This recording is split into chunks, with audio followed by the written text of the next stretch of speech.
sesalkan hidupku, betapa juga nasibku, sebab Engkau tetap dekat, tanganmu ku pegang erat. Kami bersyukur Tuhan.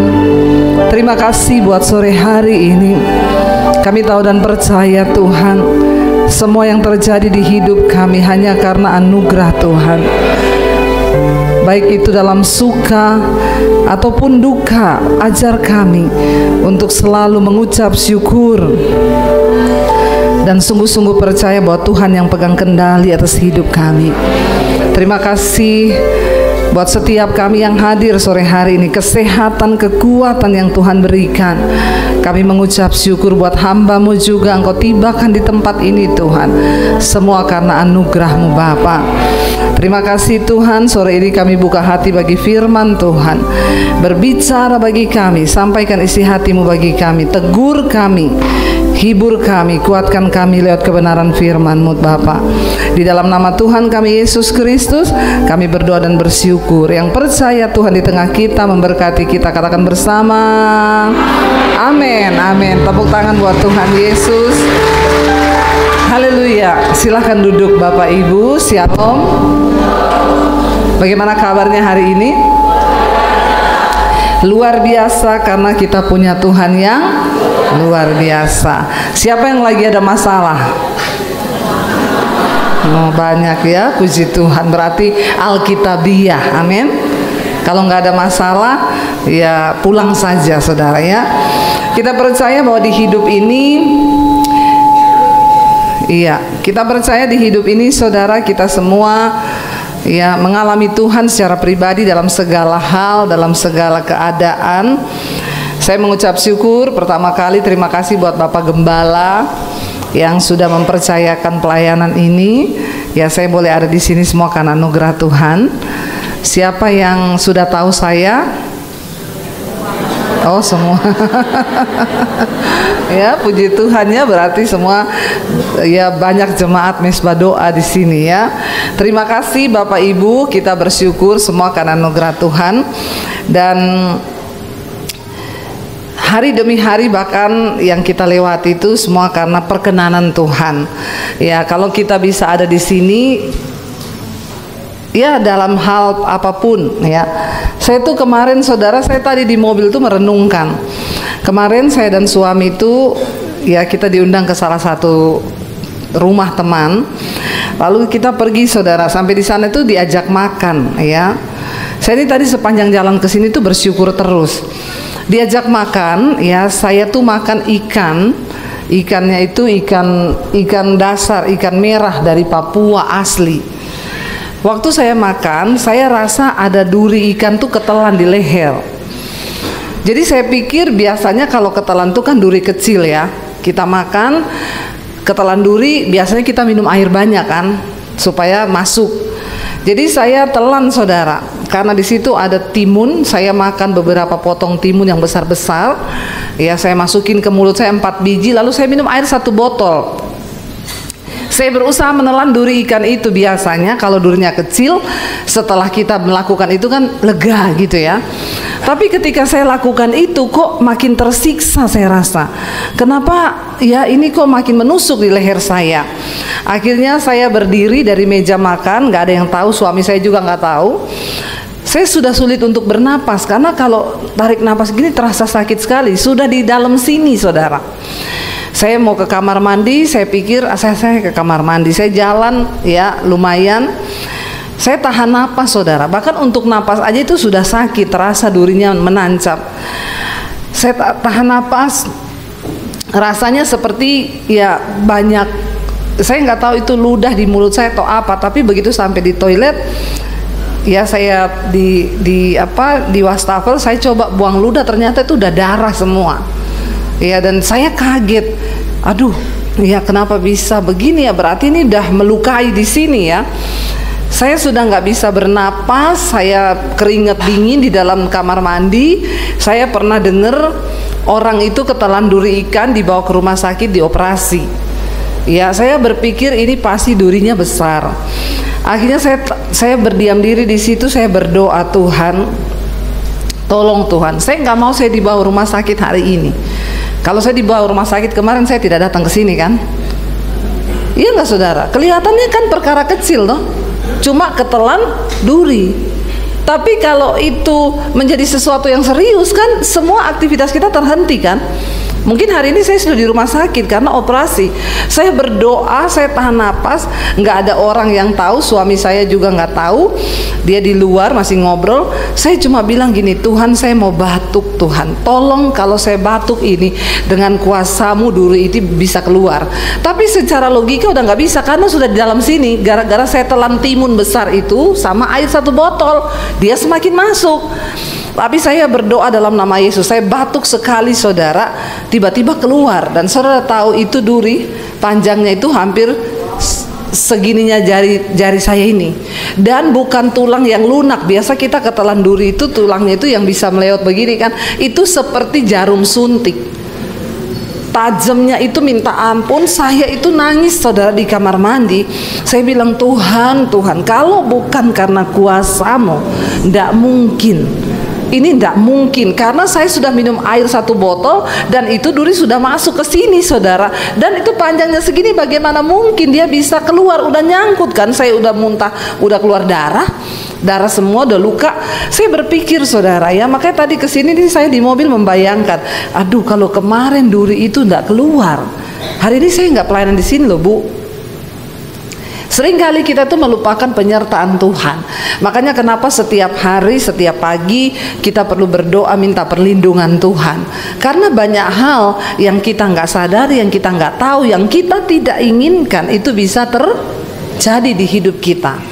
Kita perlu penyertaan Tuhan. Saudara, hari ini saya berbicara tentang ujian iman ya. Kita perlu iman untuk mengikut Tuhan ya, dan mengikut Tuhan itu tidak enak. Siapa yang bilang ikut Yesus enak?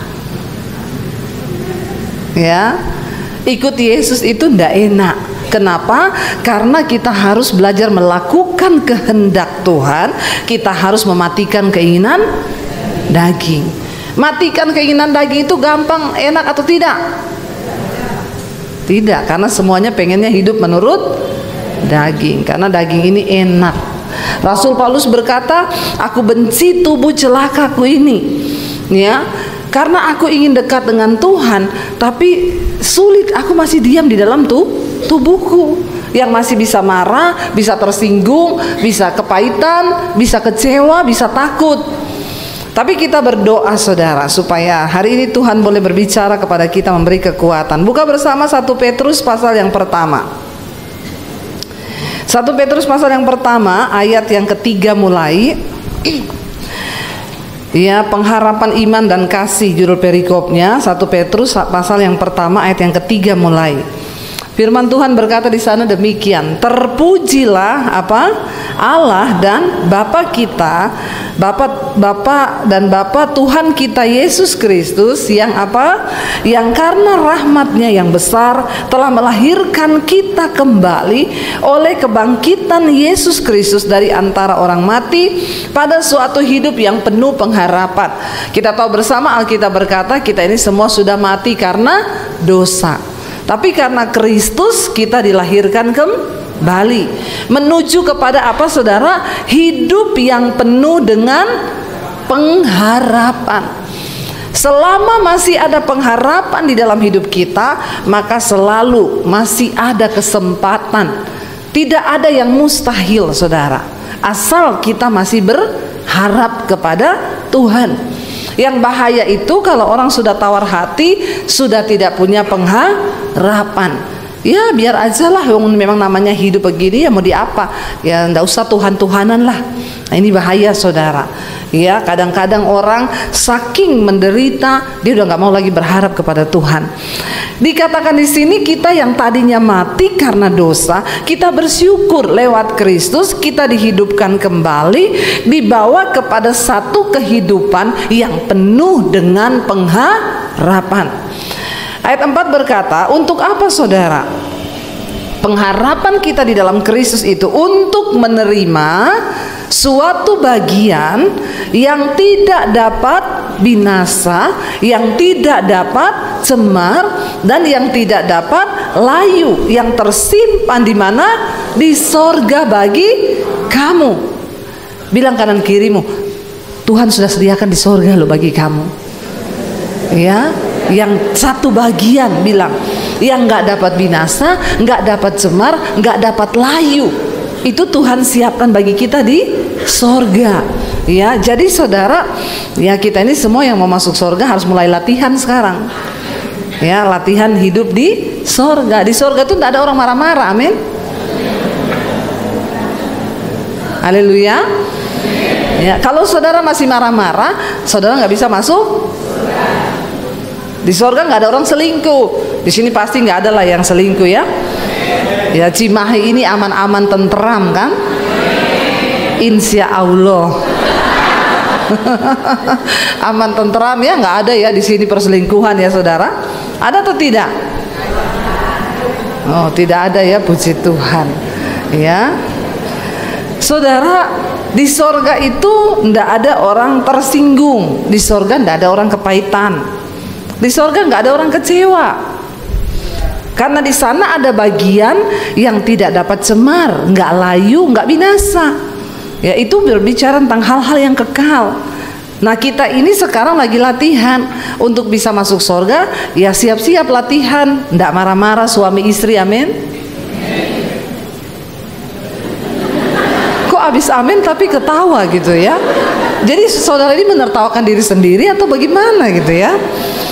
Ya iya kan, kita mulai latihan dari sekarang jadi orang yang damai sejahtera, ndak marah-marah, ndak tersinggung, ndak kepahitan.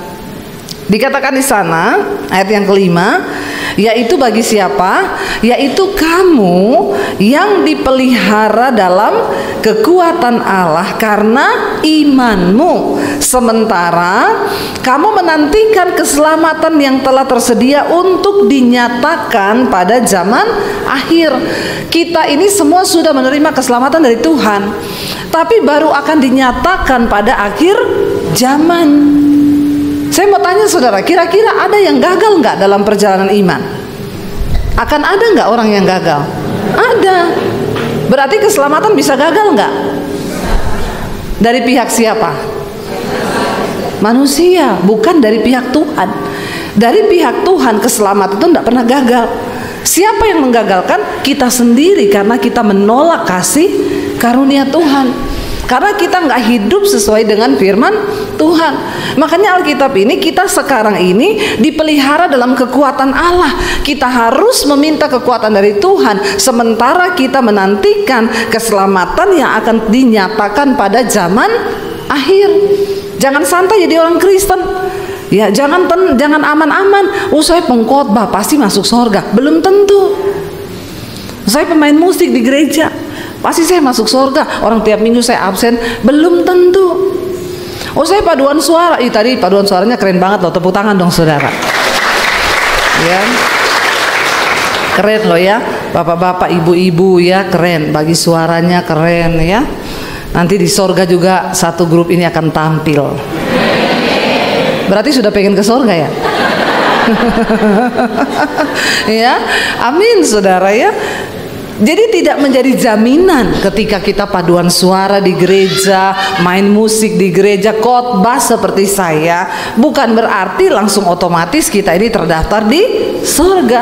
Baru akan dinyatakan pada akhir zaman nanti siapa yang lulus. Makanya Yesus berkata, satu saat di akhir zaman ketika dia datang, banyak orang akan berseru kepadaku apa? Tuhan, Tuhan, aku melakukan mujizat demi namamu, aku usir setan demi namamu, ya, aku melakukan kesembuhan demi namamu, orang yang lumpuh berjalan demi namamu. Tapi Tuhan bilang, enyah engkau daripadaku, aku tidak mengenal engkau, sebab engkau pembuat kejahatan. Jadi ternyata tidak semua orang akan dinyatakan lulus pada akhir zaman. Makanya dikatakan di sini, kita ini dipelihara dalam kekuatan Allah. Kita perlu kekuatan Tuhan untuk bertahan sampai pada hari-hari yang terakhir. Karena dunia ini jahat. Iblis itu ya licik, dia ingin membawa kita jauh dari Tuhan.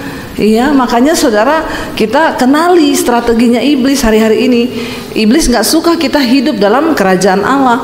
Apa itu kerajaan Allah? Roma 14 ayat 17 berkata, sebab kerajaan Allah bukan soal makanan, minuman, pakaian, tapi soal kebenaran, damai sejahtera, dan sukacita oleh Roh Kudus.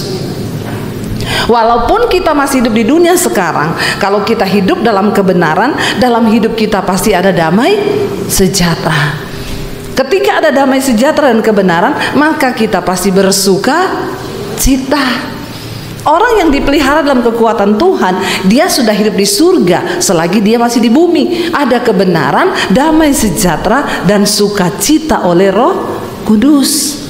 Ini yang harus kita jaga. Tapi iblis itu suka membawa orang untuk hidup di dalam apa? Dosa.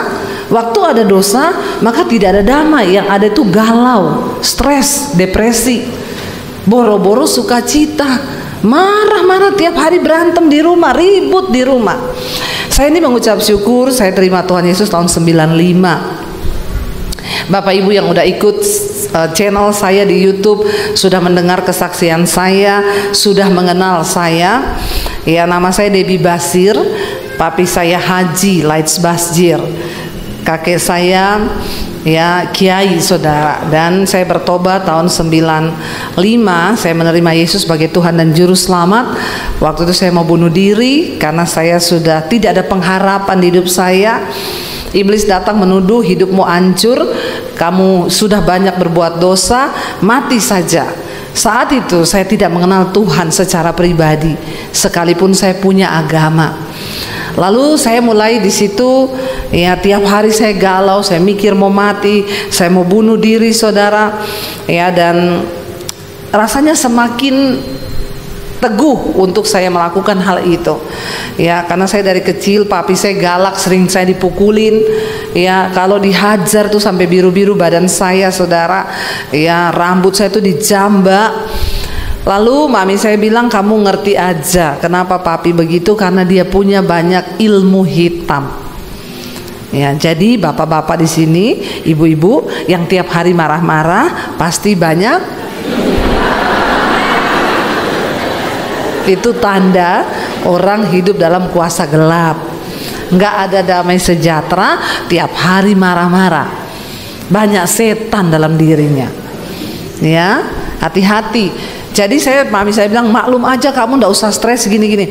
Saya terus hidup dalam dosa, melakukan segala hal yang tidak berkenan. Dan orang itu kalau sudah melakukan dosa, hidupnya nggak mungkin damai sejahtera. Apa yang paling membuat manusia itu bisa hidup damai? Waktu kita hidup di dalam kekudusan. Bukan ketika punya uang banyak. Karena banyak orang punya uang tapi hidupnya tidak ada damai. Ya, benar saudara. Ya, uang itu bukan jaminan kebahagiaan. Jangan salah berpikir. Jangan suka iri kalau lihat orang kaya. Enak banget ya kaya. Saya banyak ketemu orang kaya raya ya. Tapi kalau pulang saya bilang sama suami saya lebih bahagia kita. Iya, nggak bisa tidur kalau malam. Ya, punya banyak persoalan. Tiap hari telepon, saya diundang makan orang kaya. Saudara, dia yang traktir kami. Makan enak di restoran mahal jutaan. Kami makan, dia terima telepon, marah-marah terus. Gimana sih? Saya kan sudah bilang. Baru duduk di telepon lagi. Bagaimana kamu? Maaf ya Bu Pendeta, maaf saya urusin kerjaan. Saya dibayari makan damai sejahtera, enak, ketawa ketiwi. Dia marah-marah. Jadi yang lebih dari pemenang siapa? Dia. Akhirnya waktu dia duduk, dia bilang, maaf Bu Pendeta ya, saya itu biasa urus kerjaan. Saya bilang, Pak maaf, saya mau ngomong juga sama Bapak. Bapak ini kaya tapi tidak diberkati Tuhan. Iya, benar. Ya. Lalu dia syok waktu saya bilang begitu. Ya, pulang dia bilang sama istrinya, pendeta gila. Berani banget ngatain saya kaya tapi tidak diberkati. Loh iya. Belum tentu orang kaya itu diberkati. Banyak orang kaya hidupnya nggak damai. Ya, makanya saya nggak pernah iri melihat orang kaya. Justru kadang saya kasihan. Ya, kasihan mereka itu tertipu dengan dunia. Tertipu. Kan Alkitab bilang hati-hati dengan tipuan kekayaan. Kekayaan itu menipu. Ya, makanya nggak usah kaya-kaya, amin. Loh kok nggak amin loh? Ya, berarti kaya semua nih di sini nih. Lo malah amin loh. Kalau saya bilang orang kaya nggak bahagia malah amin. Bagaimana sih ini jemaat di Cimahi ini, Bapak Gembala? Ya, jadi siapa yang mau kaya?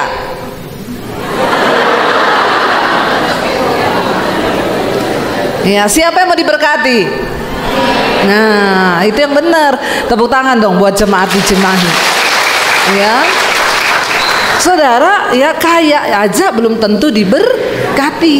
Tapi orang yang diberkati hidupnya berkelimpahan dan dia bisa menjadi berkat bagi orang lain. Itu tandanya, saudara. Ya. Lalu saudara, saya tuh melihat ya bagaimana orang-orang hidup itu kalau di luar Tuhan, ya tidak ada kebahagiaan, nggak ada damai sejahtera. Terus buat apa? Hari-hari ini orang stres, udah duitnya banyak stres ya, karena banyak prediksi, banyak perkiraan. Wah, nanti kalau uang banyak, kalau kiamat ya buat apa juga itu uang? Saya berdoa supaya kita semua hidup menjadi orang yang berdampak. Nggak usah tunggu kaya, kita diberkati Tuhan. Dikatakan di sana kita ini dipelihara dalam kekuatan Allah, sementara kita menantikan keselamatan yang tersedia untuk dinyatakan pada zaman akhir. Hati-hati, jangan ada yang gagal di tengah jalan. Kita nggak tahu kapan Tuhan Yesus datang.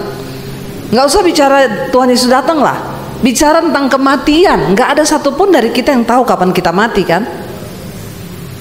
Kalau saya bicara kematian, jangan melirik sama yang sudah tua. Saudara melirik tuh, saudara bilang, kayaknya dia duluan ini.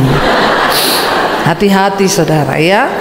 Tua itu bukan syarat untuk mati. Saya tadi ya luar biasa ketemu sama Pak Gembala ya. Umurnya Bapak sekarang 87. Wow saudara, itu wow. Itu Tuhan ajaib ya.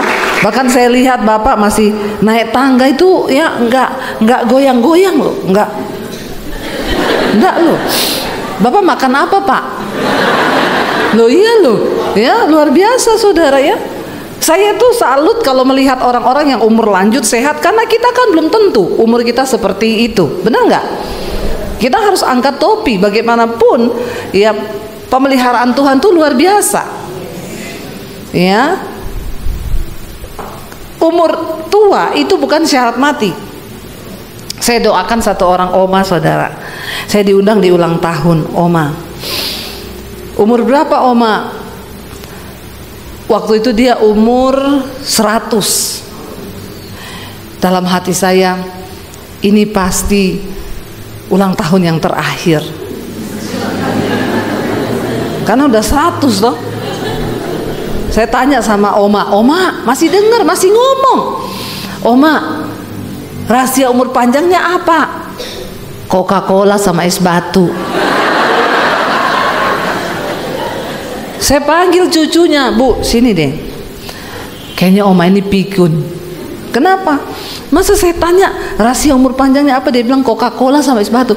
Cucunya bilang, betul Bu, betul. Oma ini sampai sekarang masih minum Coca-Cola sama es batu. Itu di depannya yang 2 liter. Saya bilang, sampai sekarang? Saudara ya, tahun depan masih ulang tahun 101. 102, meninggalnya 105. Waktu saya tanya, Oma, jadi Oma mau didoakan apa ini? Doakan supaya cepat dipanggil Tuhan. Kenapa Oma? Udah dikasih umur panjang, mau cepat pulang ke rumah Bapak. Udah capek hidup, bikin susah cucu sama anak. Jangan bilang begitu Oma. Oma terus jadi pendoa ya. Saya pikir 100 tahun itu sudah terakhir. Ternyata masih sampai 105. Rahasianya minum. Jadi yang mau sampai 105 pulang silakan. Hati-hati loh, ya, menyesatkan ini. Makanya kadang-kadang kan kita dengar orang bilang jangan minum ini, jangan minum itu, jangan ini. Buktinya, benar nggak? Saya tanya, Oma olahraga enggak? Enggak. Angkat beban? Enggak. Enggak latih otot? Enggak. Minum Coca-Cola plus es batu. Saya ketemu satu bapak, saudara, ulang tahun. Umur berapa, Pak? 104. Hah? Bapak 104? Bapak rahasianya umur panjang apa? Dari umur 30 saya enggak makan daging, enggak makan gula, enggak makan tepung, enggak makan roti, enggak makan ini. Sekarang mencapai 104. Jadi Bapak mau didoakan apa? Doakan biar saya mati, Bu. Saya bilang, Pak, kalau tahu dari dulu makan saja daging, makan saja roti, makan saja tepung, makan semuanya. Lah sekarang Bapak suruh doa biar mati. Kan saya nggak mungkin doakan dalam nama Yesus matilah kau. Kan nggak bisa toh, karena mati itu juga ya haknya Tuhan. Saya tanya, ya ampun, ya 104 nggak makan apa-apa. Yang lebih bahagia yang mana?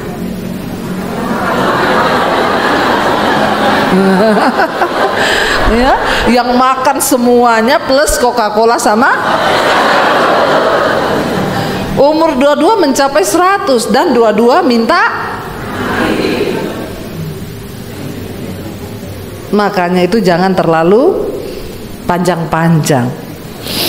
Ya, umurnya itu enggak usahlah sampai 105, 106 gitu, saudara, ya. Tuhan yang paling tahu lah. Tapi saya salut loh lihat Pak Gembala. Ya 87, saudara, tapi sehat, naik itu enggak, ya, dan suaranya juga enggak terdengar suara 87 tahun loh. Berdoa tadi, ya enggak? Ya. Luar. Bapak minum Coca-Cola juga? Tidak. Ya. Jadi hidup ini bukan soal berapa lama kita hidup, tapi apakah hidup kita ini berdampak atau tidak. Nah, dalam kita menanti keselamatan yang akan dinyatakan Tuhan itu, mari kita minta kekuatan Tuhan, saudara, agar kita ini memperoleh kekuatan bertahan di dalam hidup kudus, ya, di dalam perkenanan Tuhan. Ayat yang ke-6 dikatakan begini, bergembiralah akan hal itu, sekalipun sekarang ini kamu seketika harus berduka cita oleh apa? Berbagai-bagai pencobaan. Ya, tadi kita sudah baca yang enak-enak. Kita disediakan begini di sorga, ini. Tetapi bergembira memang akan hal itu. Sekalipun sekarang ini kamu seketika harus berduka cita oleh berbagai-bagai pencobaan. Yang namanya pencobaan itu enak atau tidak? Banyak orang bertanya kepada saya, Bu, kenapa, Bu? Saya udah ikut Tuhan loh, saya ini melayani loh, saya ini pendoa loh, kenapa, Bu, saya ini masih mengalami pencobaan yang begitu berat? Saya bilang, Bu, kau tuh ngerti Alkitab nggak? Kalau kau tuh masih menghadapi pencobaan, itu tanda bahwa kau masih hidup. Amin. Ya, di hidup ini kita juga memang pasti akan mengalami yang namanya pencobaan. Cuma di kuburan yang tidak ada. Jadi saudara mau pilih mana? Ya, namanya hidup ini ya memang pasti ada pencobaan. Karena kita sedang menanti tadi itu loh. Ya, janji-janji Tuhan yang akan dinyatakan kelak kita akan terima. Saya kemarin terima telepon dari seorang ibu, Bu, Ibu Debbie, saya mau bunuh diri. Ibu tunggu dulu, Bu, kenapa, Bu? Nangis, saudara. Ya udah, saya diamin aja dulu biar nangis kan, nggak bisa bicara kok. Lama, saudara. Ibu bisa diam tenang sekarang. Kalau udah tenang ngomong sama saya mau mati aja, Bu, saya mau bunuh diri, Bu. Ibu tenang, ibu mau bunuh diri kenapa? Suamiku selingkuh, Bu. Aduh, ibu, ya, Suami yang selingkuh, kenapa ibu yang mau bunuh diri? Ya kenapa Bu? Makanya jangan terlalu mencintai siapapun lebih daripada engkau mencintai Tuhan. Ibu-ibu, jangan cintai suamimu lebih dari Tuhan. Maka jadinya gitu. Ketika suami selingkuh mau bunuh. Saya bilang sama suami saya, heran aku, ada orang suaminya selingkuh dia mau bunuh diri. Ya, saya bilang sama suami saya, kamu jangan coba-coba selingkuh. Karena saya nggak akan bunuh diri. Ya kalau itu memang pilihanmu, saya bentangkan karpet merah. Kau sudah tahu kebenaran, benar nggak saudara? Jalani hidup ini ya yang normal aja lah. Cintai Tuhan. Saya bilang Bu, semua orang bisa berbuat salah. Hari ini mungkin suami ibu lagi dalam dosa, dia jatuh akibat iblis. Ibu sekarang berdiri teguh, jangan ngomong mau bunuh diri, berdoa buat suamimu. Amin. Tapi Bu, saya nggak apa-apa, udah ibu kerja aja, hidup normal. Ya, bilang sama suamimu, bertobat kau. Saya doakan biar Tuhan menghajar kau dengan caranya. Kan begitu toh? Nggak apa-apa. Ya, nggak apa-apa ya Bu. Kalau saya berdoa, hajar suamiku Tuhan. Harus. Ya. Dia tanya soalnya sama saya harus berdoa bagaimana Bu? Ya, selama ini ibu berdoanya gimana? Tuhan, jamah suamiku Tuhan. Jangan bilang jamah suamiku Tuhan. Bilang Tuhan, hajar suamiku Tuhan. Nggak apa-apa ya Bu Debbie? Nggak apa-apa, itu Alkitabiah kok. Ya, jadi suaminya pulang dia bilang, aku sekarang doa buat kamu. Doa apa? Tuhan, hajar suamiku. Bu Debbie yang ajari saya berdoa buat kamu seperti itu. Tiba-tiba suaminya telepon saya, halo, ini dengan pendeta Debbie Basir. Iya, kenapa ya? Kamu tuh pendeta macam apa? Kenapa Pak? Kamu ngajari istri saya berdoa supaya Tuhan hajar saya begitu? Maaf ya Pak, jangan kegeeran kau. Alkitab berkata Tuhan menghajar orang yang dikasihinya, yang dianggapnya anak. Kalau Bapak masih dikasihi Tuhan, Bapak dihajar sama Tuhan. Tapi kalau Bapak sudah nggak dikasihi, mati kau lagi selingkuh serangan jantung, langsung nit. Telepon yang Anda tuju sedang lari. Ya, dia pikir dia mau main-main, saudara. Saya bicara ini dengan sesuai firman Tuhan. Alkitab bilang kalau kau masih dikasihi, kau dihajar sama Tuhan. Ya, bapak-bapak jangan hidup di dalam dosa. Saya bilang, ya ibu kasih tahu firman itu. Jangan ibu mau bunuh diri, cintai Tuhan. Memang selama kita hidup di dunia ini pasti akan ada pencobaan. Tapi ayat 7 berkata, maksud semuanya itu ialah untuk apa? Membuktikan kemurnian imanmu yang jauh lebih tinggi nilainya daripada emas yang sekarang emas berapa 1 gram? Ada yang tahu? Ini naik terus ini, antam ya. Yang suka beli emas ini, saya lihat beritanya tuh di Instagram. Katanya sampai mau mencapai 2 juta per gram. Bersyukurlah yang punya investasi emas. Saya punya 78 kilo. Loh, kok tertawa? Bener, Mas Daniel, suamiku. Nggak usah tepuk tangan, tapi investasinya turun. Makin berat makin turun harga. Ya, saudara, bayangkan emas itu katanya dengar-dengar mau mencapai sampai 101 gramnya 2 juta. Ya, sekarang tuh sudah hampir 1 berapa ya? 1,3 ya. Terakhir 1,6 ya. Itu yang perhiasan atau 1,6 saudara sekarang. Memang mau sampai di angka 2 juta. Jadi emas itu mahal karena memang emas itu murni. Tapi Alkitab berkata, ya, iman kita ini nilainya jauh lebih tinggi daripada emas yang fana. Nah, iman yang bagaimana yang nilainya jauh lebih tinggi daripada emas? Iman yang diuji kemurniannya dengan api. Ya, kalau dalam hidup kita tuh ada api panas enggak saudara? Panas, tersiksa, rasanya enggak betah. Ya, ini saja saya keringetan yang minta kipas angin tadi nih saudara. Ya, memang sekarang di mana-mana panas karena neraka mulai terbuka. Panas. Ya, kalau panasnya begini aja kita nggak tahan, apalagi nanti di neraka.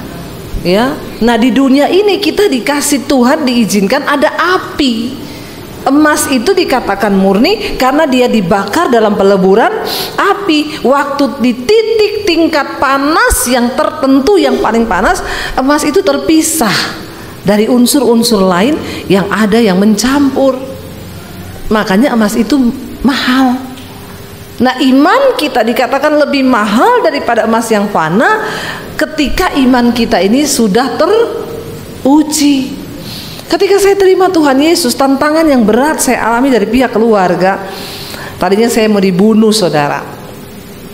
Itu tidak gampang.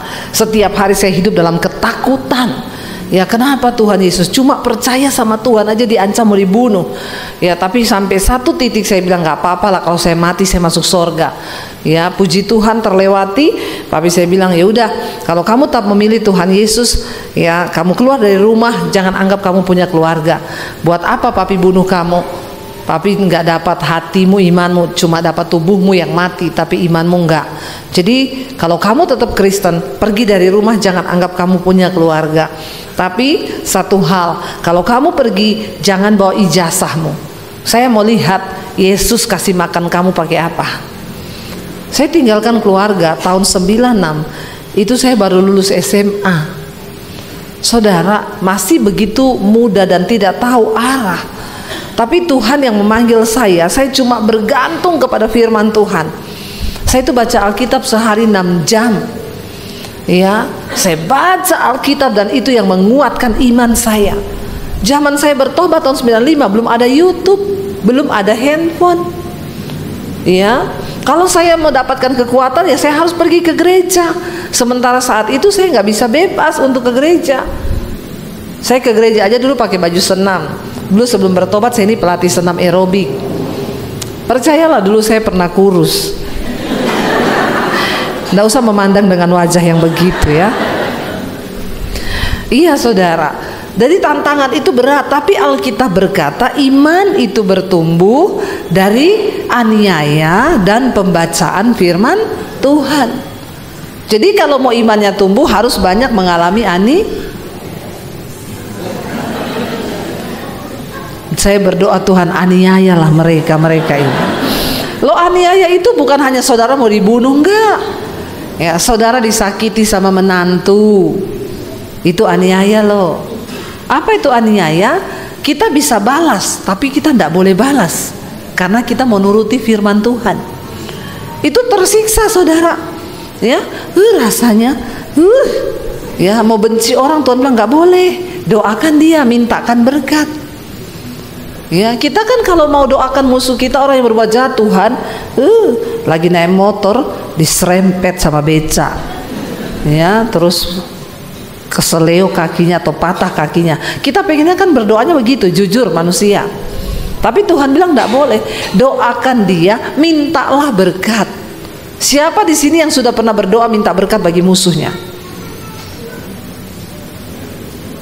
Yang lain nggak punya musuh? Saya doakan supaya punya musuh saudara. Nggak apa-apa, ya. Kalau itu untuk membuat kita melakukan firman. Bagaimana mungkin kita bisa berdoa mendoakan musuh kalau kita nggak pernah punya musuh? Seringkali Tuhan akan izinkan. Ya, kita sudah berbuat baik, ada aja orang yang jengkel sama kita. Nggak apa-apa, itu diizinkan Tuhan. Itu teraniaya saudara. Ya, anak yang tersakiti oleh orang tua. Engkau rasanya pengen begini tapi kau nggak bisa balas, itu aniaya. Ya, tapi di situ iman kita bertumbuh. Belajar. Saya banyak mendengarkan kesaksian orang-orang yang tadinya mau bercerai, hidup dengan egonya masing-masing, tapi ketika mereka mendengarkan firman yang saya sampaikan lewat YouTube, mereka belajar untuk menaklukkan daging dan melakukan kehendak Tuhan. Mereka nggak jadi bercerai loh. Ya, saya lagi makan di Salatiga di restoran, datang 2 orang suami istri, saudara. Tiba-tiba istrinya itu berlutut di kaki saya, dia nangis.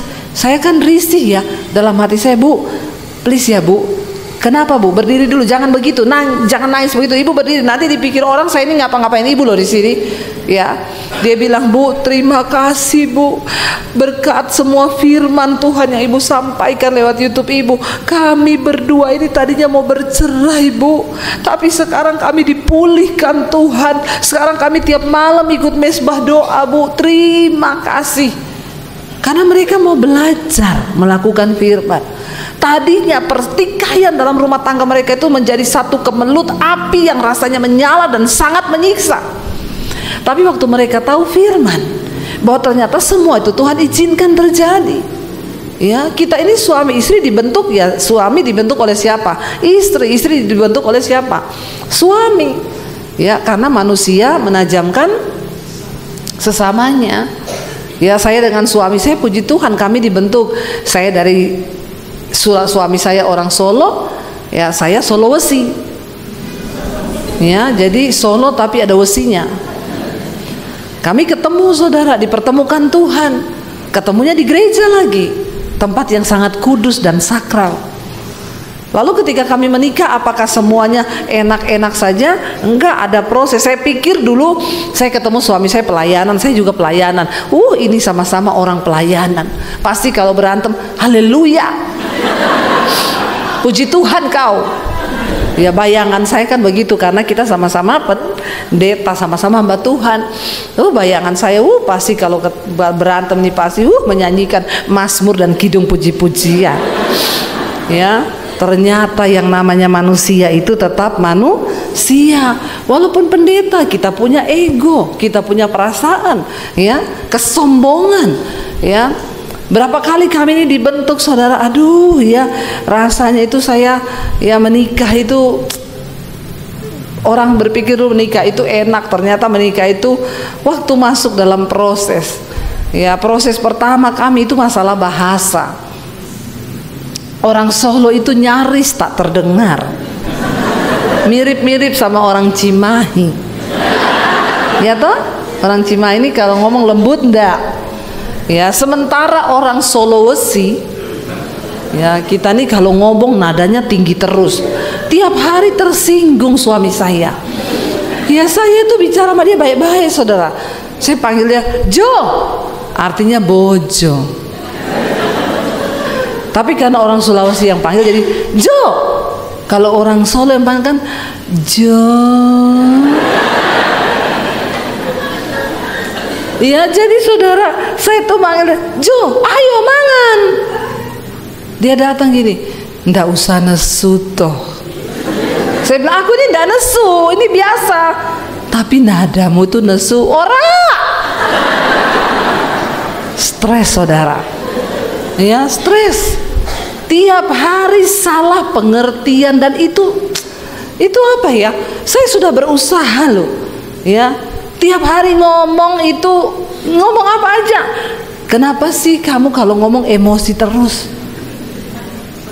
Yang tidak emosi malah jadi. Saya tuh ngomong sama suami saya ini dibesarkan di Sulawesi. Orang Sulawesi itu kalau ngomong memang begini, selalu nadanya tuh tinggi di belakang. Dia bilang, makanya kamu tuh belajar ngomong kaya wong Jawa. Gimana ngomongnya wong Jawa? Di belakang itu nadanya turun, jangan naik. Saya bilang, ya saya akan coba, saya akan belajar. Ya, tiap hari belajar tapi masih keceplosan. Ya, jadi saya panggil dia Jo, ayo mangan. Stres. Sudah berusaha melakukan yang terbaik, tetap salah saudara. Bayangkan persoalannya itu terus, kita berdua itu terus. Saya tuh bangun pagi ngomong, Say, itu gini. Dia teriak, aku kaget loh. Saya bilang, lah memang saya begini, lama-lama kayak gini aku bisa kena serangan jantung. Nah kan saya merasa kok kok saya disalahin lagi, nanti dia kena serangan jantung beneran, dibilang gara-gara nikah sama saya, ya. Jadi saudara, saya bilang, kamu kalau memang mau cari istri yang kayak orang Jawa, kenapa kamu nggak nikah sama Sri Rezeki? Ya, kenapa kamu cari Debbie Basir? Gitu kan saudara, ngapain gitu kamu nikahnya sama saya? Saya ini orang Sulawesi. Setiap hari Mbok Nek ngomong gitu, nada belakangnya turun. Lalu saya bilang sama dia, coba kamu ngomong nada belakangnya naik. Sama sulitnya, dia pun tidak bisa. Orang saya tuh kalau negur anak-anak saudara, saya bilang sama dia, kamu tuh kalau sama anak nakal marah, saya marah. Tolong please marahnya tuh, Dek, kowe kok ngono? Itu bukan marah. Aku stres aku. Ya. Jadi sama seperti dia berusaha untuk menyuruh saya lembut, demikian juga saya tuh pengen menyuruh dia itu agak. Kami stres saudara. Tiap hari kita ribut cuma masalah begitu. Tiap hari ribut ya masalah bahasa. Benar-benar. Tapi ketika kami itu menyadari, kami dibentuk sama-sama dari keluarga yang berbeda. Saya itu di rumah melihat papi saya tuh kepala kantor, tapi dia bisa turun di dapur. Kadang-kadang dia bikinin mami saya kopi, kadang-kadang dia yang masak. Nah, saya menikah dengan suami itu dari Solo. Wong Solo itu, suami itu koyok rojo. Taunya duduk di meja, perintah istri, ya, teh manis, nggih. Istrinya, nggih. Ya, sego, nggih. Jadi waktu kami menikah, saudara bisa bayangkan, saya datang dari keluarga yang melihat gambar suami yang seperti ini. Saya menikah dengan suami saya, dia juga di rumah melihat gambar keluarga yang seperti itu. Ya, waktu saya masih punya anak satu, kami baru menikah tuh kan masih bulan madu tuh, semuanya penuh madu. Ya, biar capek, kamu capek? Enggak kok, enggak apa-apa, kamu duduk aja, belum punya anak, masih bulan, masih banyak madunya, madu kelengkeng, madu hutan, ya toh. Begitu punya anak 1, 2, enggak pakai pembantu, persiapan madu mulai entek, yang tersisa tinggal lebah. Apalagi kalau lebahnya lebah hutan, itu kalau gigit berbisa loh, ya. Waduh saudara, stres saya. Madu mulai habis, saya urus anak 2, ngurusi rumah, dia seperti raja. Kopi, ya. Kalau dulu nggih, ya sekarang punya kaki 2, tangan 2 toh sama kan? Ke dapur sendiri sana. Ada gula, ada kopi di sana, bikin sendiri. Kaget dia, ih, kenapa jadi lebah hutan? Ya, memang begitu. Ya, manusia aslinya keluar, saudara. Pendeta juga manusia, punya rasa, punya hati. Jangan samakan dengan pisau belati. Ya enggak, saudara? Ya, akhirnya dia di situ mulai kaget dengan saya. Saya pun juga ya. Kamu kira ya, kamu tahu nggak? Papi saya itu kerja kantor, kepala kantor. Pulang dia masak di rumah. Kadang-kadang dia bikin mami saya kopi. Ya memang papi saya itu suami teladan. Dia jawab, makku itu istri teladan. Bapakku tinggal minta sego, inggih. Dia bilang, aku nggak pernah lihat makku marah-marah. Saya jengkel denger gitu, saudara. Iya. Saya bilang, yaudah kalau gitu kita nikahkan aja makmu sama papiku. Biar rumah tangga mereka jadi rumah tangga yang luar biasa. Saudara, kalau sudah begitu, bagaimana ada surga dalam rumah tangga kita?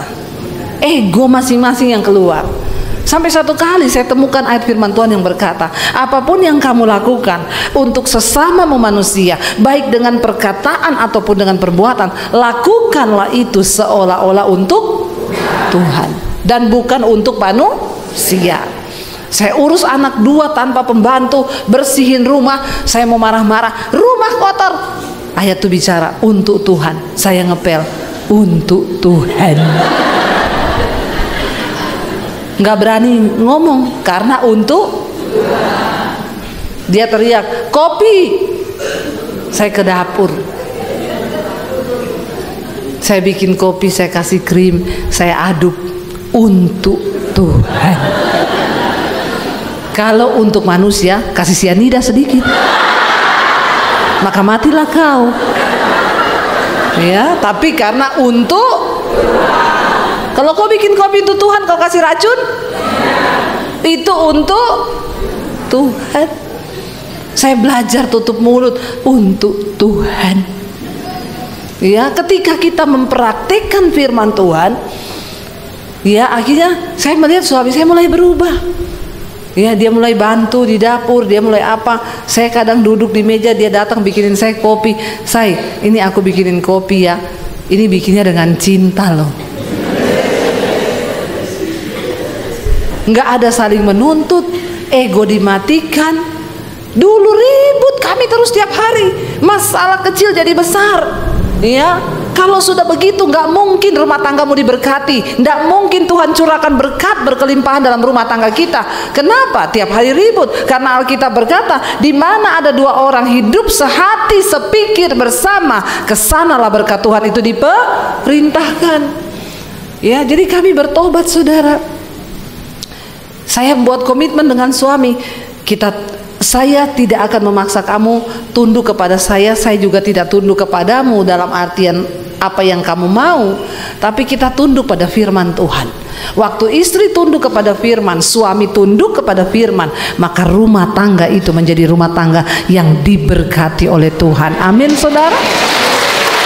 Ya, ayo hidupi firman Tuhan. Itu lagu tadi bilang, hidupku menggenapi firman-Mu. Artinya apa menggenapi firman Tuhan? Kalau Tuhan bilang ya jangan marah, jangan marah. Kita menggenapi firman-Nya, artinya menjadi pelaku firman. Banyak hal besar yang Tuhan mau percayakan dalam hidup kita. Waktu kami mulai berdamai, menurunkan ego masing-masing, kami baru melihat Tuhan bukakan jalan dalam rumah tangga kami. Saudara, Tuhan mulai bawa kami dalam visi-visi yang besar. Ya, dari Solo Tuhan bawa kami pindah ke Jakarta. 15 tahun yang lalu kami tinggalkan kota Solo, dapat suara Tuhan untuk berangkat ke Jakarta. Seperti Abraham disuruh Tuhan tinggalkan negeri. Ya, lalu kami berangkat ke Jakarta. Setahun pertama nggak ada pelayanan, kami hidup saudara. Ya, aduh, benar-benar dengan iman, naik motor, anak-anak masih di Solo. Kita pulang Jakarta Solo 2 minggu sekali lihat anak. Tadinya masih ada duit naik pesawat. Ya, karena di Jakarta juga tidak ada pelayanan. Tuhan panggil, katanya Tuhan, aku akan memberikan kepada kalian hal yang besar di Jakarta. Ternyata sampai sana tidak ada pelayanan. Yang tadinya di Solo kami pelayanan setiap minggu, di situ tidak ada 1 tahun tidak ada pelayanan. Kita pulang naik pesawat, mulai duit habis, naik kereta, habis lagi duit, naik bus. Sampai 1 kali saya dan suami pengen lihat anak, kita pulang naik motor saudara, karena tidak ada duit. 18 jam Jakarta Solo, hujan dari Cirebon sampai di Solo. Badan saya kedinginan, tangan saya biru, kaku semua. Di jalan saya nangis bercucuran air mata. Air mata bercampur air hujan. Bener saya bilang, Tuhan, karepmu Tuhan. Itu bahasa tertinggi dari penyerahan saya kepada Tuhan. Apa yang Engkau mau dari hidup kami Tuhan? Saya ini ikut Tuhan kok yo menderita terus. Tapi kalau ini yang Engkau mau, karepmu. Sampai di Solo jam 3 pagi. Besok anak-anak bangun, anak saya yang paling kecil waktu itu masih TK kecil saudara. Ya, saya harus balik ke Jakarta. Lalu anak-anak bilang, Mami, kenapa Mami balik ke Jakarta? Mami di sini aja. Saya bilang, Dek, Tuhan yang panggil Mami sama Papi. Padahal di Jakarta nggak ada pelayanan. Tapi kami berdua saudara bersepakat untuk, ayo kita sama-sama genapi panggilan Tuhan. Lalu di Jakarta kami hidup saudara, kami melayani, mulai dibukakan pintu-pintu. Tapi saudara, berat rasanya. Sampai suami saya bilang, saya terakhir tahun ini saya mau pulang ke Solo. Kita di Jakarta tidur di kamar yang panas, gak ada AC. Di Solo saya punya kamar ada AC, tempat tidurnya spring bed. Di Jakarta spring bed, tapi bednya sudah ndak ada, tinggal springnya. Jangan tertawa saudara, ini kisah sedih. Harusnya saudara menangis. Tidak enak secara daging untuk menggenapi panggilan Tuhan, tapi kami berusaha taat, hanya melihat Tuhan dengan iman. Sampai hari ini, ya, kami melihat bagaimana Tuhan menyertai orang yang sungguh-sungguh berjuang, percaya dan beriman kepada Tuhan, tidak akan pernah ditinggalkan. Ketika pandemi datang, ya, YouTube saya waktu itu baru 50.000 subscribe. Jadi saudara, 2019 saya dapat suara Tuhan. 2018 kamu ambil alih dunia media untuk penginjilan. Saya waktu itu berpikir, ya, dunia media itu apa ya? Lalu saya bilang ke suami, Tuhan itu ngomong kita harus ambil alih media untuk Injil. Suami saya bilang, ya, kalau media itu berarti TV. Waktu itu kita belum terlalu kenal, belum terlalu familiar sama YouTube. 2018, ya, TV kalau gitu. Ya udah, kita pergi tanyalah di stasiun TV swasta di Jakarta. Kita pergi ke sana, saya tanya kalau saya siaran di TV itu gimana. Oh, ibu harus bikin 10 episode. Satu episode itu 6 juta. Jadi 10 episode itu 60 juta. Itu 15 tahun lalu. Saya bilang, hah? Terus itu sudah pasti tayang? Oh belum bu, nanti dilihat dulu, kalau pasti tayang baru ditayang. Kalau enggak ya enggak. Tapi saya sudah bayar 60 juta. Iya, karena ibu syuting di studio kami. Ibu ini, wah saya mundur terhormat. Kenapa? Uang dari mana 60 juta? Kami aja bertahan hidup sulit. Akhirnya ketika saya berdoa, Tuhan bilang ambil alih dunia media. Karena di tahun-tahun ke depan aku akan memberikan kepadamu tuaian bangsa-bangsa, bahkan berkat bangsa-bangsa. Lalu saudara, saya itu hanya mengalir aja. Tiba-tiba saya pelayanan di Bali, saya lihat di situ orang lagi syuting di kafe. Saya tanya mereka, ini kalian lagi syuting apa? Syuting buat TV di mana? Di YouTube. Saya pulang, saya bilang ke suami, ini kali ya YouTube itu gratis, ayo kita buat. Lalu suami saya bikin channel buat saya. Awal-awal kita tayang ya yang biasa-biasa saudara, karena saya cuma pikir kan Tuhan cuma suruh beritakan Injil kan. Ya saya cuma melakukan itu aja tanpa pernah terpikir apapun. Nggak kepikiran mau jadi YouTuber atau subscribe banyak, nggak ada.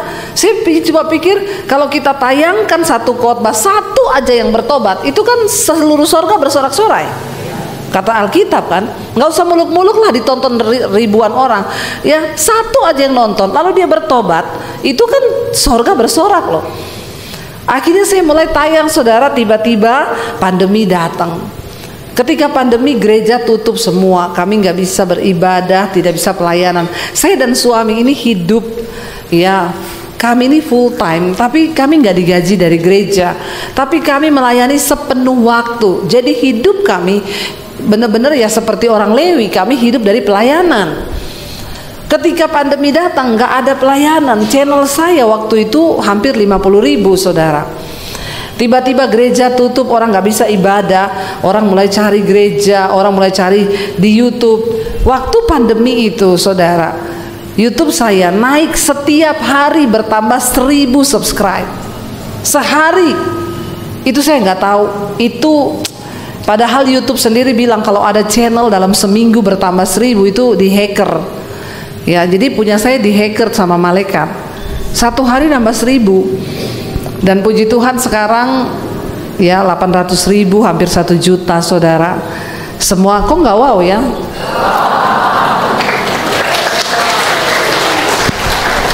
Dan saya melihat di tengah masa pandemi Tuhan pelihara kami. Tadinya kami mau pergi dari Jakarta karena di tengah pandemi saudara tahu kami hanya punya uang sekitar 10 juta. 10 juta bertahan dengan 3 anak di Jakarta. Dan kami tidak tahu pandemi sampai kapan. Waktu itu ya saya bilang sama suami, jangan salahin Tuhan, Yang terburuk, kita jual rumah di Jakarta, kita pulang ke Solo. Relakan rumah yang ada. Kita bersyukur dulu kita susah, nggak ada rumah, nggak ada mobil. Sekarang kita susah, ada rumah, ada mobil yang bisa dijual. Kadang kan kita itu nggak bersyukur, saudara. Ya, nggak apa-apa kalau memang Tuhan minta rumahnya hilang, ya relakan itu. Jangan tahan dengan hati kita. Jadi kami waktu itu bersyukur, ya udah kita jual, kita pulang ke Solo. Tapi kalau Tuhan mau berperkara lain, yaitu urusannya Tuhan. Tiba-tiba saudara, di tengah pandemi YouTube saya itu sehari 1000 channel kami dimonetize sama YouTube. Ya, kami mulai dapat penghasilan dari YouTube. Di tengah masa pandemi yang harusnya mau jual rumah, kami diberkati Tuhan luar biasa. Ya, lewat channel YouTube nggak jadi jual rumah, malah beli rumah. Ya. Dan di tengah masa pandemi kita bangun studio, saudara. Saya beli rumah 2, 1 buat studio, 1 buat rumah tinggal. Bahkan ketika pandemi, Tuhan izinkan kami bisa bangun gereja-gereja di desa. Setiap bulan kami bantu hamba-hamba Tuhan di pedalaman sampai hari ini. Lalu kami mulai berdoa waktu itu, Tuhan, kemana Tuhan mau bawa pelayanan kami? Banyak orang yang mulai berkata, Bu, buka gereja, Bu, buka gereja. Kalau ibu buka, saya mau pindah loh ke gereja ibu. Sekarang kan, ya, orang bukan mencari jiwa sekarang, mencuri jiwa. Ya, orang udah punya gereja, suruh-suruh pindah ke gerejanya. Ya, saya setuju kalau orang buka gereja di pedalaman yang memang belum ada gereja. Saya waktu itu juga tergiur, iya ya, buka gereja ya. Lalu ada beberapa teman hamba Tuhan, ibu buka aja Bu, nanti di bawah saya gini. Tapi saya bilang, saya berdoa, saya tanya Tuhan, apa yang Tuhan mau dengan pelayanan kami? Ketika saya berdoa, Tuhan itu bilang, kamu nggak buka gereja. Saya dapat ayatnya itu, saudara. Ya, di akhir zaman tuaian banyak, tapi penuai sedikit. Tuhan bilang, kamu harus siapkan penuainya. Dengan cara apa Tuhan? Ya, bikin seminar hamba-hamba Tuhan di daerah-daerah. Lalu yang kedua, kamu buka sekolah misi untuk menampung orang-orang yang mau jadi hamba Tuhan. Kalau perlu kamu sekolahin gratis. Saya kaget waktu dapat visi itu. Tapi saya bilang sama suami, ya udahlah, kita ada berkat, kita sisihkan berkat ini, kita bergerak cari tanah. Lalu kita pergi bergerak cari tanah di daerah Karanganyar, Solo, saudara. Kami cari tempat yang dingin, yang dekat gunung, ya, supaya benar-benar hamba Tuhan dekat dengan Tuhan. Kalau di kota, saudara, ya banyak setan. Lalu kami pergi, saudara, kami cari nggak ketemu. Saya bilang sama Tuhan, Tuhan, kami udah keliling-keliling. Yang sesuai dengan uang kami tidak ada. Kenapa juga Tuhan suruh saya bikin sekolah Alkitab? Saya ini bukan orang kaya, saya ini bukan orang pintar. Tapi Tuhan tuh ngomong, aku tidak cari orang kaya, aku juga tidak cari orang pintar, tapi aku cari orang yang beriman.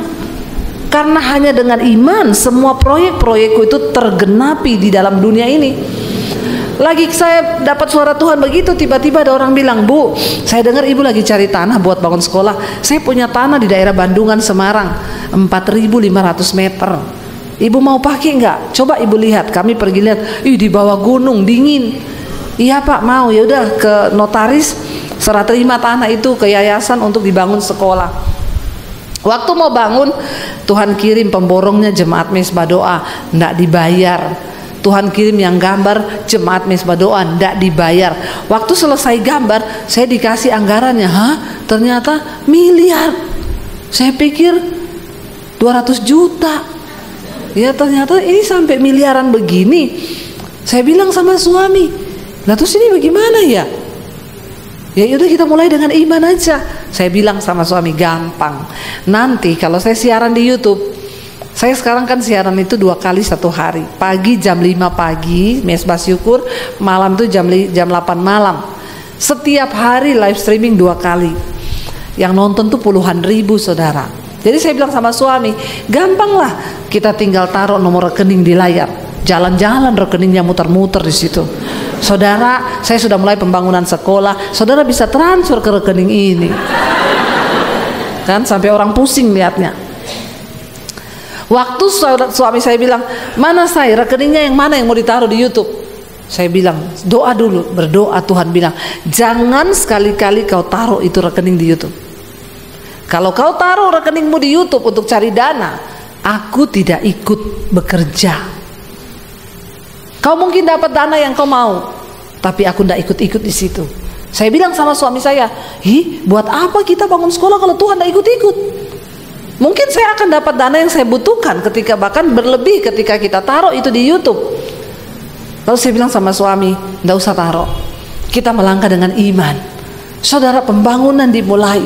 Saya itu tidak pernah terpikir, bahkan sampai hari ini saya nggak tahu orang-orang yang nyumbang itu. Tiba-tiba, Bu, saya mau sumbang semen, Bu, saya mau sumbang cat, saya pabrik cat, Bu, saya pabrik kasur, saya sumbang kasur, Bu, saya ini yang ini, Bu, saya mau ya nyumbang furniture. Saya cuma bilang ini nomor teleponnya pemborong ya, kamu hubungi sendiri sama pemborong, dia butuhnya apa aja silahkan.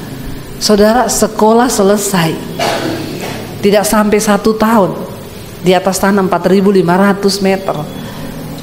Dan bulan Juni ini angkatan pertama selesai, mereka akan diwisuda, cuma 6 bulan sekolah misi kami. Mereka masuk asrama. Yang sekolah dari Papua, dari NTT, semuanya gratis. Itu di luar logika, saudara. Ya, bahkan ini udah penerimaan murid baru. Saya tanya sama staf saya, yang bayar berapa? Nggak ada, Bu, semua nggak mampu. Saya garu-garu kepala. Tapi memang dari awal Tuhan bilang begitu. Ya udah, ya saudara tahu ketika kami melangkah dengan iman, yang tidak terbatas itu Tuhan kerjakan. Sekolah saya nggak pernah berkekurangan.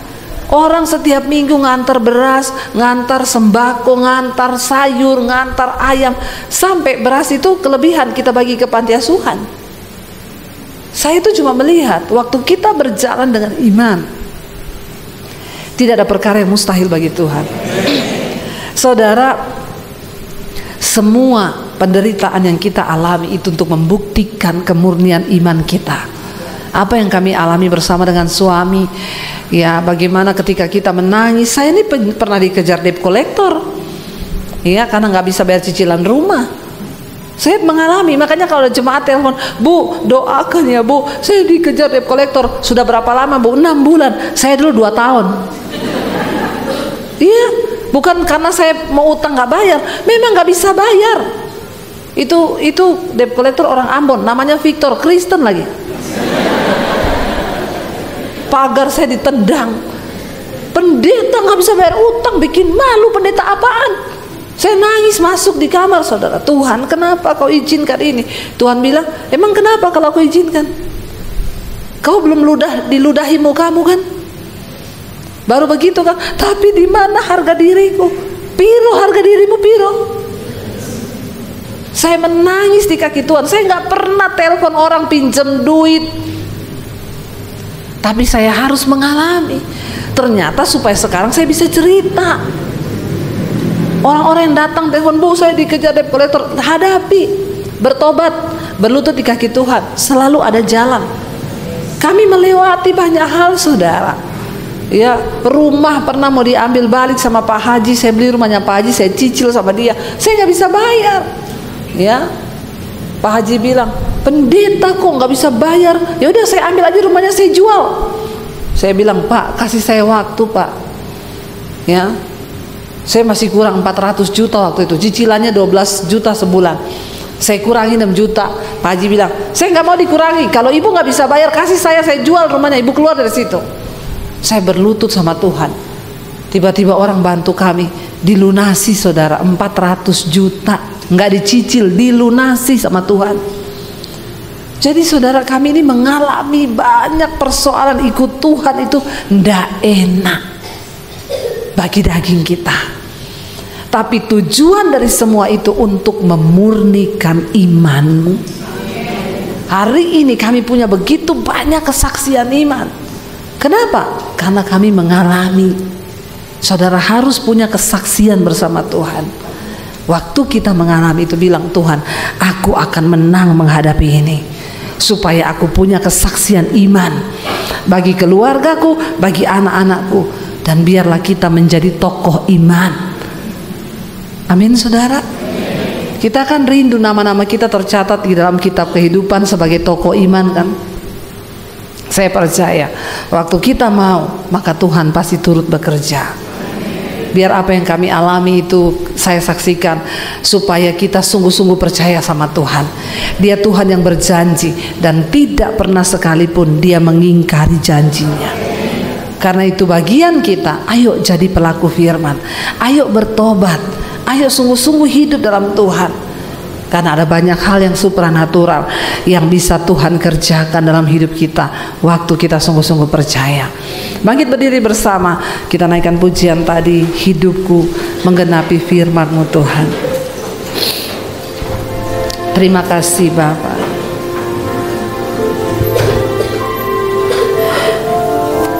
Haleluya Yesus.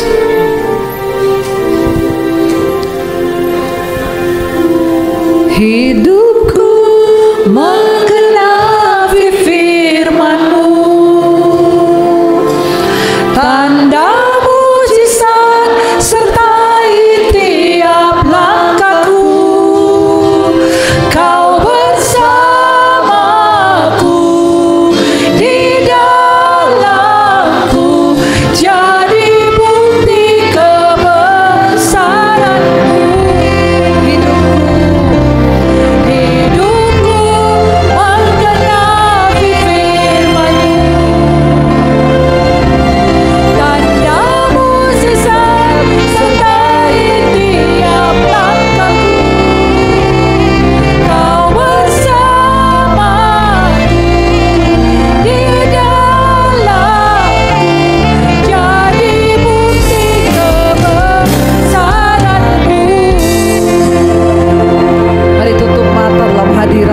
Saudara, mungkin hari ini engkau sedang dimurnikan oleh api dan engkau merasa Tuhan, penderitaan ini terlalu berat.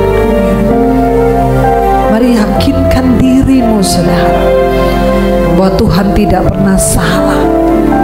Dan Alkitab berkata, Tuhan berkata, aku tahu jalan hidupmu.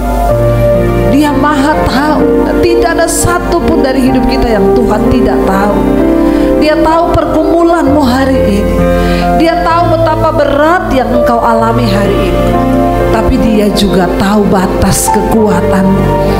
Karena Alkitab berkata, Tuhan itu setia dan adil, dan karena itu Dia tidak akan pernah membiarkan engkau dicobai melampaui batas kekuatanmu. Kalau hari ini engkau sedang mengalami sesuatu yang berat, bilang, Tuhan, terima kasih, aku tahu aku bisa melewati ini. Aku pasti kuat melewati ini, dan aku akan keluar sebagai seorang pemenang. Biarlah hidup kami menjadi saksi iman bagi keluarga kami, anak cucu kami Tuhan, supaya mereka melihat perbuatan Tuhan yang besar lewat hidup kami. Hamba berdoa Tuhan, setiap anak-anak-Mu yang sedang diuji, yang sedang dimurnikan dengan api pemurnian hari ini, beri kekuatan Tuhan. Biarlah kami melewati semuanya dengan kekuatan yang daripada Tuhan, sehingga kami bisa menjadi saksi bagi nama Tuhan lewat hidup kami yang mengalami Tuhan, mengalami pertolongan Tuhan. Kami tahu Tuhan akan pakai kami untuk melayani jiwa-jiwa di luar sana. Hamba berdoa, pakai umat-Mu, jemaat-Mu di GSJA Cimahi ini Tuhan, biar mereka boleh menjadi orang yang menjadi berkat bagi kota ini. Kami berdiri Tuhan bagi kota ini, memohon keselamatan Tuhan turun atas kota ini. Biarlah lewat hidup kami yang sudah dimurnikan iman kami boleh berjumpa dengan jiwa-jiwa. Pertemukan kami Tuhan dengan orang-orang yang akan kami layani. Biar impartasi iman itu, ketika kami cerita tentang Tuhan, ketika kami cerita tentang kebaikan dan kebesaran Tuhan, mereka boleh mengalami Tuhan secara pribadi. Terima kasih Bapa, kami mau berkomitmen untuk hidup melakukan firman Tuhan.